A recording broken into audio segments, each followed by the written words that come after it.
дар вохӯрӣ бо ронандагон ва мусофирон оид ба фаъолияти назорати доимии терминалҳои мусофиркашонӣ, риояи ҳатмии қонунҳои амалкунанда ва талаботи имрӯзаи бозрасии давлатии автомобилӣ, бехатарии ҳаракат дар роҳҳои автомобилгарди вилоят, пешгирии садамаҳои роҳу нақлиёт, саривақт аз муоинаи ҳатмии давлатии техникӣ, гузарондани воситаҳои нақлиёт ибрози ақида намуданд. Қайд карда шуд, ки дар аксар вақт аз ҷониби ронандагон, ки ба мусофиркашонӣ машғул мебошанд, риояи сурати муқарраргардидаи ҳаракат дар роҳ ва талаботи аломатҳои роҳ риоя нагардида боиси сар задани садамаҳои роҳу нақлиёт мегардад, ки мутаассифона дар баъзе вақтҳо ба оқибатҳои нохуш ва ба ҳалокат расонидани худи ронанда ва ё мусофир анҷом меёбад. Дар вохӯрӣ инчунин оид ба ҳолати роҳҳои автомобилгар дар ҳолати мастӣ ва бо оинаҳои ғайриқонунии сиёҳшиша идора намудани воситаҳои нақлиёт беҳуҷҷати ронандагӣ, муоинаи ҳатмии давлатии техникӣ худсарона таҷҳизонидани автомашинаҳо бо рӯшноидиҳандаҳои худсохт ва дигар қоидавайронкуниҳо дар самти нақлиёт махсусан таъкид карда шуд. Ронандагон дар навбати худ барои баъзе мушкилиҳо ва нофаҳмиҳо дар самти мусофирбарӣ ва ҳуҷҷатгузории нақлиёт таклифу пешниҳодҳо намуда ба саволҳо ва дархостҳои худ ҷавоби пурра гирифтаанд. Ҳамчунин аз масъулини терминали саёд воқеъ дар маҳаллаи Теми шаҳри Хорух талаб карда шуд, ки дар терминали мазкур фаъолияти мунтазам намудани нуқтаи тиббӣ барои назорати саломатии ронандагон ва мусофирон, утоқи модар ва кӯдак, ошхона, ҷои дамгирӣ барои ронандагон ва мусофирон, ба қайдгирии автомашинаҳо ва бехатарии мусофирон зимни сафар ба шаҳри Душанбе аз шаҳри Хорух шароити бехатару хубтар ташкил намояд. Аз гуфтаи масъулини терминали мусофирбарии Хорух Душанбе, сохтмони бинои комплексе барои фароҳам овардани шароити мусоид ба ронандагон ва мусофирон оғоз ёфта, масолиҳи сохтмонӣ аз қабили семент, арматур, қум ва дигар масолиҳи сохтмонӣ таъмин гардида, бинои мазкур то ҷашни 30-солагии истиқлолияти давлатии ҷумҳурии Тоҷикистон мавриди истифодабарӣ қарор дода мешавад ва барои ронандагон ва мусофирон боз шароити хубтару беҳтар фароҳам оварда хоҳад шуд. Ҳамзамон гурӯҳи кори шӯъбаи бозрасии давлатии автомобилӣ дар вилояти Мухтори Кӯҳистони Бадахшон терминали деҳаи Бидурдро мавриди санҷиш қарор доданд. Дар вақти мушоҳидаҳо аз тарафи гурӯҳи кори муайян карда шуд, ки дар терминали деҳаи Бидурд, ки мусофиронро ба шаҳри Хорух ва ноҳияҳои Шуғнон ва Мурғоб интиқол медиҳад, шароитҳо назар ба дигар терминалҳои шаҳри Хорух хубтару беҳтар ба роҳ монда шудааст. Дар терминали деҳаи Бидурди ноҳияи Шуғнон сардори шӯъбаи бозрасии давлатии автомобилӣ раёсати вазорати корҳои дохилӣ дар вилояти Мухтори Кӯҳистони Бадахшон бо ронандагон ва мусофирон вохӯрии судманд баргузор намуд. Таъкид карда шуд, ки ронандагону мусофирон бояд бехатарии ҳаракат дар роҳро қатъиян риоя намоянд, чунки барои хунуқназарӣ ва риоя нагардидани аксари талаботҳои имрӯзаи бозрасии давлатии автомобилӣ аз ҷониби ронандагону мусофирон боиси ба вуқӯъ омадани садамаҳои нохуши роҳу нақлиёт мегардад. Дар чорабинӣ бобати ҳолати роҳҳо дар ҳолати сархушӣ идора кардани воситаҳои нақлиёт аз ҷониби ронандагон, беҳуҷҷати ронандагӣ, муоинаи ҳатмии давлатии техникӣ, худсарона таҷҳизондани автомашинаҳо, сиёҳшишаи ғайриқонунӣ, берақами қайди давлатӣ, рақами бегона ва дигар қоидавайронкуниҳои дағали ҳаракати роҳ ибрози ақида карда шуд. Аз масъулини терминали мусофирбарии деҳаи Бидур талаб карда шуд, ки дар терминали мазкур нуқтаи тиббӣ барои назорати саломатии ронандагон ва мусофирон фаъолияти ҳаррӯза намояд. Қайд гардид, ки гарчанде дар терминали деҳаи Бидур утоқи модар ва кӯдак, ошхона, ҷои дамгирӣ барои ронандагон ва мусофирон мавҷуд бошад ҳам назоратро барои сари вақт интиқол додани мусофирон аз терминали мазкур боз ҳам хубтару беҳтар ба роҳ монанд. Ронандагони нақлиёти мусофиркашонӣ бояд тибқи муқаррароти қонуни ҷумҳурии Тоҷикистон амал намуда, намуди зоҳирияшон ба акси шаҳодатномаи ронандагӣ мутобиқат намояд. Мутаассифона аксар ронандагон бо мӯи сари баланд ва риш ба фаъолият машғуланд. Дар вохӯрӣ оиди баъзе камбудиҳо дар фаъолияти терминали мазкур ҷой дошта, аз ҷониби сардори шӯъбаи бозрасии давлатии автомобилӣ раёсати вазорати корҳои дохилӣ дар вилояти Мухтори Кӯҳистони Бадахшон тавсияҳои судманд дода шуданд. ин гармхона ҳанӯз дар нимаи дуввуми қарни 20 бунёд гардида, дар он олимони зиёде ба гузарондани корҳои илмӣ сарукор доштанд. дарозии ин гармхона 60 метр, паҳнояш бошад ҳудуди 12 метрро дар бар мегирад. ҳоли ҳозир дар ин ҷо 20 намудгулҳои яксолаву бисёрсола зери назорати доимии олимон ва кормандони институти биологӣ қарор доранд. аз 20 намуд қисмати бештар аз қабили гули садбарг, ирис, фиалка ба намуди гулҳои бисёрсола тааллуқ доранд. озмӯшгоҳи экологии таҷрибавии растаниҳо яке аз озмӯшгоҳиҳои илмии тадқиқотии институти биологии Помир ба шумор меравад. мақсади асосии корҳои илмии тадқиқотии озмӯшгоҳи экология ин омӯзиши ҷараёнҳои расиш, инкишоф, ҳосилнокии растаниҳои гуногун, намудҳои растаниҳои гуногун, намудҳои растаниҳои гулдор ботагӣ, растаниҳои дарахтӣ, растаниҳои кишоварзӣ ва растаниҳои худрӯе, ки дар ҳудуди вилояти Мухтори Кӯҳистони Бадахшон нашунамо мекунанд, мавриди омӯзиш қарор мегирад.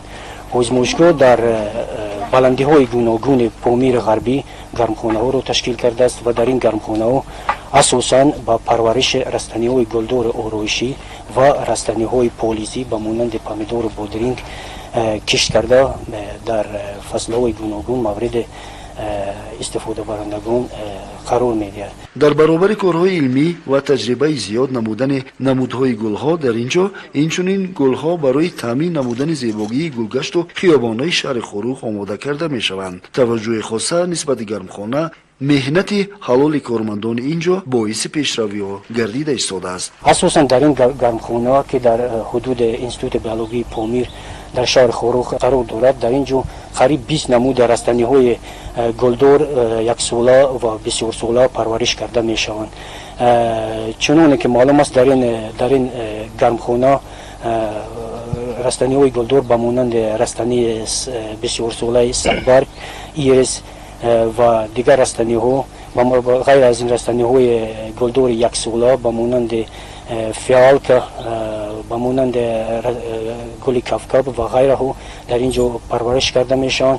غیر از این کارمندان علمی آزمایشگاه با آموزش و تدقیق این رستنی ها در شرایط گرمخانه این رستنی ها رو مورد آموزش خود قرار میدن. غیر از این آزمایشگاه و بخصوص کارمندان این گرمخانه در یارمارکه هایی که هر سال از طرف حکومت ولایت و از طرف حکومت شهر برگزار کرده میشند فعالانه اشتراک میکنند و محصولات پرورش کرده خودشون مورد بار تامین خوجگوی دیخونی بار تامین کردن کارخانه و اداره های شهر ولایت سهم خود را میگذارند. در این گرمخانه پرورش گلها از آخرهای فصل زمستان ابتدا گردیده تا آخر تیر ماه در جریان است. شهروندان می توانند با رسیدن گلها از این نعمت بی‌بهای طبیعت که به زحمت گلپروران ایجاد کرده می شود استفاده نمایند. مرکز خدمترسانی بانک اروند در مرکز ولایت مختار کوهستانی بدخشان شهر خوروغ دوام فعالیت برای مشتریان خدمترسانی بانکی با صفت را بر راه مانده است. طبق اطلاع دیرکتور مرکز نامبرده منصور محمد قدمов دوام 5 ماه فعالیت بانک انتقال مبلغ از خارج کشور بیش از 1 میلیون سومانی را در بر گرفته. انتقال مبلغ داخلی نیز به تدریج زیاد شده ایستاده است. بانک اروند برای مشتریان خدمترسانی بانکی را در سمت قرضدهی برای ساحه بودجوی در یک ماه با 12.5%، برای رشد تجارت استحصالات هنرهای مردمی از 3 تا 233% بر راه مانده است. مخبر بانک اروند در شهر خوروغ قرضهای برای کارمندان بودجوی، ساحه بودجوی و برای تاجران میباشند. فایزها برای ساحه بودجوی 2.5% معاونه میباشند و برای ساحه تجارت یعنی که برای تاجران 10.33% میباشد. میزاجان میتوانند انتقال مبلغشان را از MخB ما گیرند و میتوانند تاجران پول را به تمام مناطق جمهوری تاجیکستان یعنی که تمام ولایت ها گیرند.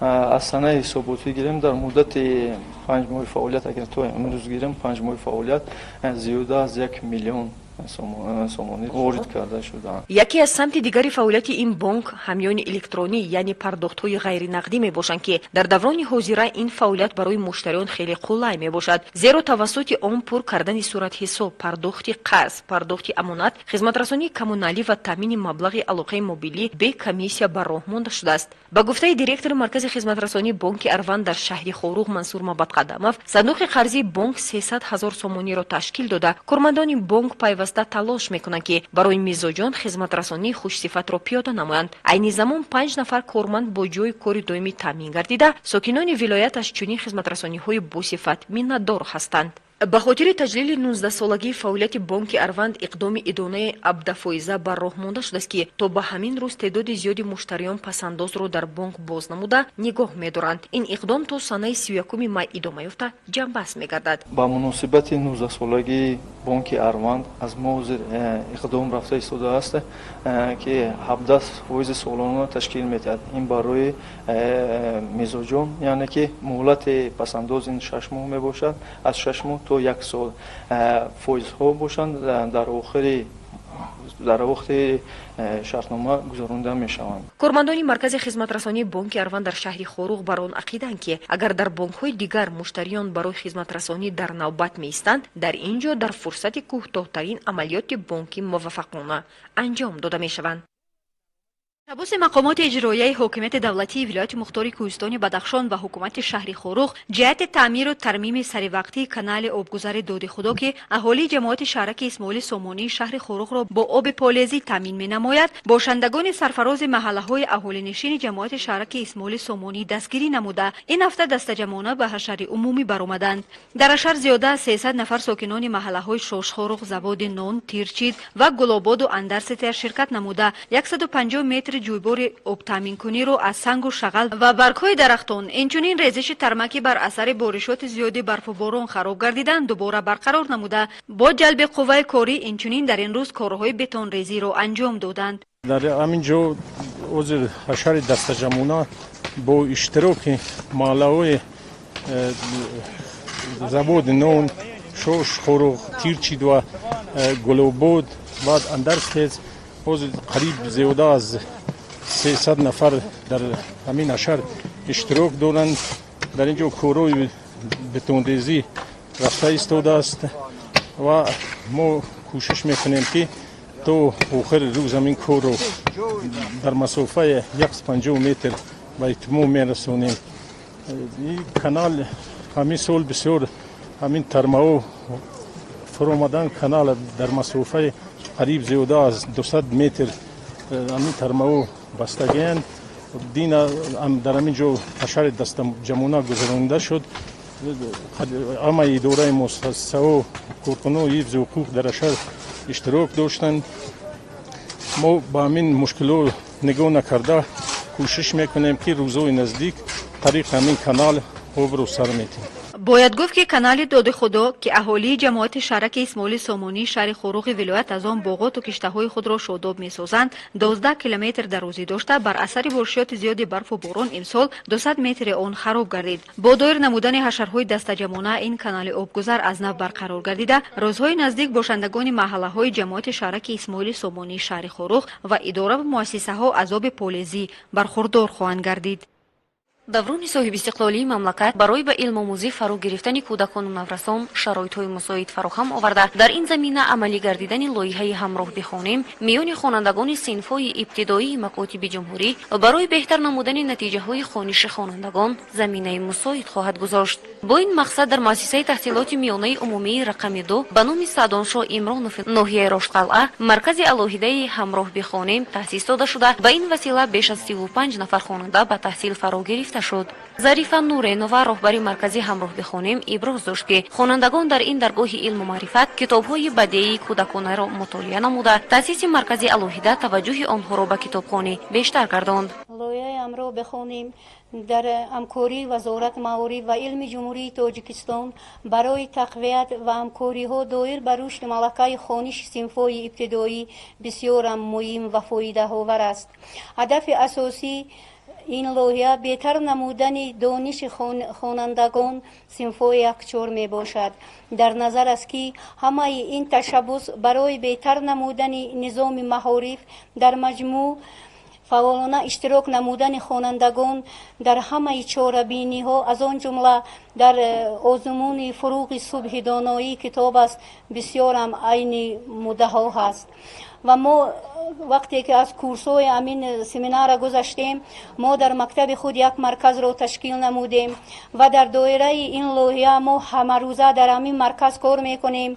با خوانندگان صنف‌های ابتدایی هر روزه ما کار میکنیم. آموزگاران در جریان تعلیم لایحه درباره بزرگی کتاب، نقش آن در زندگی انسان، اهمیت کتابخوانی به خوانندگان مصلحت‌ها داده، نورسان بابت آن شعرها و سخنان بزرگان را از خود می‌نمایند. کتاب منبع دانش و معرفت است. از آن بهره‌ور شوید و آن را احتیاط کنید کتاب دو خیل می شود، کتاب درسی و کتاب بدیعی. کتاب بدیعی این کتاب است که ما از آن حکایت شعر از یاد می کنیم. کتاب درسی این کتاب است که ما آن را هر روزه در درس ها استفاده می بریم. میخواهم ای بچه ها بگویم من بر شما، دیر از خواندم من کتاب دارای 5 باب، کریمی 6 بود نامش، بسط پرسش بود نامش. این قصه دراز بود با 1001 راز بود، کتاب به من معقول شد